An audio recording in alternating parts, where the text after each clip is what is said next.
Ni fa ƙawaye na kakku tunanin in babanku ya zo ya ce yana so na zan ce a wallahi wuf da shi zan yi.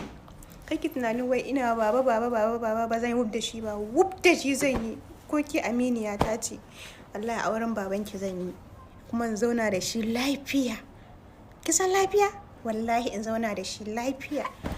Wallahi ke ma in babana na son ki aure shi, ki zauna da shi lafiya kuma zan kira ki mama. Me a ciki? Mata 4 aka ce maza su yi. 4. Mata 4. To, ku shirya.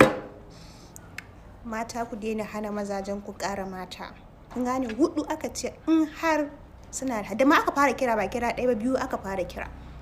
So ku gyara kunnuwanku, ku bar su yi aure. Ku bar su yi aure. Ku bar su yi aure. Su san me daɗin auren mata 2. Kun gane? Ku kula. Aure don Allah ma Allah aure.